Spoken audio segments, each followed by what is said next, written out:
The most obsolete idea is go to school, get a job, work hard, save money, get out of debt, and invest for the long term in the stock market. See, why would you save money when they're printing trillions of dollars?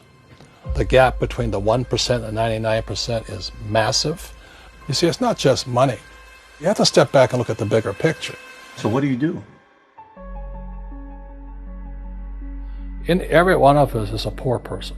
There's still a poor person inside me. There's also a middle-class person, and the middle-class persons want security. They want that steady paycheck. And there's a rich person. And they're all inside of us, except that it's not taught. You're taught to go to school, get a job, and get a paycheck. You're not taught to how to get rich. If you read Rich Dad, Poor Dad, my rich dad refused to pay me. He said the paycheck was one of the most damaging things you could take in your life. He says the moment you take a paycheck, you're an employee, and that's the mindset. So my rich dad never paid me. It drove my poor dad, government employee, nuts. You gotta pay people, you gotta pay people. And rich dad was not saying that the paycheck was bad. He says he didn't want to be a slave to money. So as an entrepreneur, if rich dad folded, I just started another company. I don't need a paycheck. I don't need anybody to take care of me.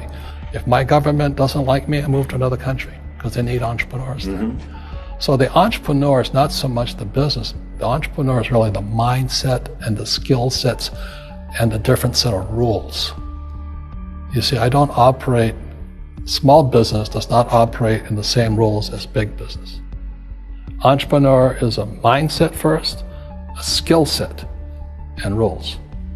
And depending upon whether you're an employee or a small business, the rules are different. The mindsets are different. The skill sets are different. If you could say one thing to somebody who's never been an entrepreneur and they're thinking about making the leap of faith into becoming an entrepreneur, what could you tell them?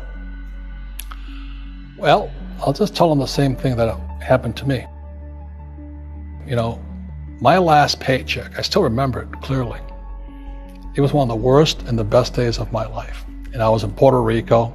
I was working for Xerox, and my boss gave me it wasn't a paycheck, it was a bonus check. I think it was about $30,000, taxable. It's the only problem with that. So I got this check, and I went, holy mackerel. You know what I mean? So I was excited, but I was also disturbed. And so this other guy comes up to me, his name was John, and John says to me, he says, you're gonna be back. I said, why? He says, because you're gonna fail. I looked at him and said, look, few expletive words, because that's what he did. He left Xerox, failed, and he came back. And I said, look, you failed and you came back, but I'm going to fail and I'm never coming back. And that's the attitude. Do you know what I mean? If you say, well, if I fail, I'll go back to mommy and daddy, then that's what you'll do. So if you fail, that's when I became an entrepreneur, because I had no money. I had no money for years. I didn't have a paycheck. But that's what my rich dad encouraged me to do. He says, when you don't have this paycheck, you get hungrier, smarter, and it's a test of your character. Will you become a crook? Will you become dishonest? Will you cheat and steal? Or will you become a better human being? So really, that's the benefit of becoming an entrepreneur, is you really find out who you are when you don't have anything. So you always have to look at the big picture. Too many people look at, well, what's going to happen to me? When you look at the big picture, you're also going to know that when something bad happens, something good's going to happen.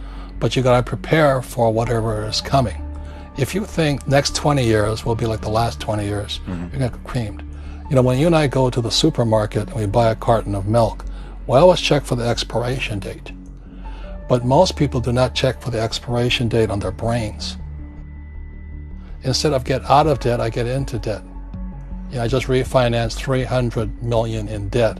I went from 5% to 2.5% interest. I made a fortune.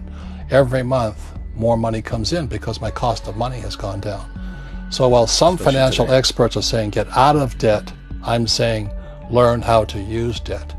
So when I came back from in Vietnam in January of '73, the first thing my rich dad said to me was go to school to learn how to invest in real estate. It wasn't real estate, it was how to use debt and taxes. Debt and taxes make the rich richer. Debt and taxes make the poor and middle class poor. So all the rich guys who are doctors and lawyers or, those guys, they're getting creamed and they don't know why. Doctors are getting creamed. Oh yeah, they're making more money, but the take home is less. Sure. My doctor just yelled at me. He was happy. He says, "Oh, guess what? I finally made $1 million." And I said, "Yeah, this was just 3 weeks ago." And so I said, "Yeah, well, how much you pay in tax?" He says, $750,000 in taxes. So his net was about $400,000. That's not bad. But when I make $1 million, I keep $1 million. And the reason is because I don't make it by working for money. See, if you work for money, you're taxed. So that's why lesson number 1 in Rich Dad Poor Dad is the rich don't work for money. What we do instead is we create businesses as entrepreneurs. We acquire real estate. I don't invest in the stock market. Okay? So the reason is because as entrepreneurs, I have more control over my income, how much I make, and how much I pay in taxes. And because I'm an entrepreneur as well as an investor in real estate, I pay 0 tax. So every time I make, let's say, $1 million as an entrepreneur, I immediately invested in real estate. I have a 4-to-1 step up. So I put $1 million in real estate, I get $4 million from the bank. That's why I love banks. But the banks are screwing everybody else, terrible, but it's good for me. That's why you say when you print, it's good for you, but when you print, it's bad for people that work for money. Because when you print, savers get creamed and people who work for money get creamed. When they print, debtors get rich. You see, debt and taxes make the rich richer, and debt and taxes make the poor middle class poorer. When we have obsolete ideas, we get obsolete results. So what's happening for most people, the idea of going to school, getting a job, working hard, saving money, getting out of debt, buying your house because it's an asset, investing for the long term, is obsolete. The world has changed. The world changed in 1971 when President Nixon took us off the gold standard and money became debt. What if we get rid of school? Then what would happen? Would it be better if we had no educational system at all? No, I'm saying education is more important before. It's just obsolete. There's Moore's Law which states information doubles every 18 months. In other words, everything's obsolete 18 months. So, and this is just a recent phenomenon. So when you come out of school, you're already obsolete. And that's why I'm the old guy, I meet my friends who went to Harvard. I went to Harvard. I said, yeah, that was how long, 50 years ago? Today, the banks are charging you interest to save money. In other words, banks don't want your money because they printed too much of it. And that's why there's this bubbles in stocks and bubbles in real estate and all this. People are dumping the cash because, as I said in here, savers are losers and cash is trash. And yet people are, well, I want a high-paying job. Well, that's an obsolete idea. Get out of debt is an obsolete idea. You should learn how to get into debt, how to use debt to get rich, and they'll never teach you about taxes. The reason the 1% is way up here and the 99% are going this way is because when you print money, 2 things happen: inflation and taxes. It's going to crush you. And any entrepreneur thinks, I'm just going to make money, I'm going to start a business and make a lot of money because of what we talk about. They really have got to smell the roses, man. That's not what the real entrepreneurs are doing. Most entrepreneurs, there's 28 million small business owners in America. 24 million are what are one-person entrepreneurs. They're called non-employee entrepreneurs.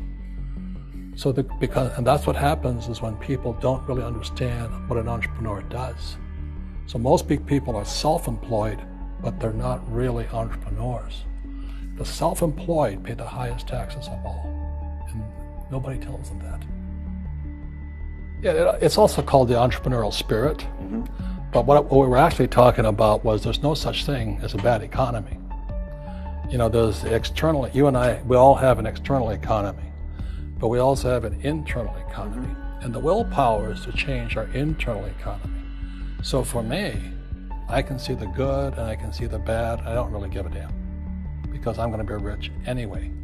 But a poor person with a poor personal economy, all they're going to see is a bad economy because they don't know how to make money in any economy. And a middle class person, they have a middle class economy. What they want is a nice house, and a steady paycheck, and the job, and the car. And so when you take their job away, to them, that's disaster. Well, since an entrepreneur doesn't have a job anyway, it's no big deal. So all I'm saying to people, is what Bucky Fuller taught me, is always two sides, you know what I mean? Unity is plural, at minimum two. So if you think the economy is bad, it's because your economy is bad. If you think that steady, employment is important, then you'll see an economy without jobs. Your economy versus the external economy. What you control versus what you can't control. I can control. Yeah, it's called an internal focus versus an external focus. So the real entrepreneur has an internal focus. That if they fall down, they say, "Oh, this is good, because I'm going to go up higher." The average person will fall down and say, "Oh, I'm going to take some Prozac," or somebody has a mistake. "Oh, the mistakes don't matter." Well, mistakes matter. It means you didn't know something. But a real entrepreneur, whether they fall down, they always can go up. They can stand back up and go higher. That no matter what happens to them, they get stronger and better and smarter and happier. But a person with a weak internal mindset is that they're so afraid of what happens, it generally happens. Like, people who are afraid of losing their jobs, they generally lose their jobs. You know what I mean? Yeah, so everything you can comes through you. Yeah, so the entrepreneur first job is to control inside here, not outside there. The moment you take that paycheck, you're an employee. You've got to be stronger than that. It's about inside control.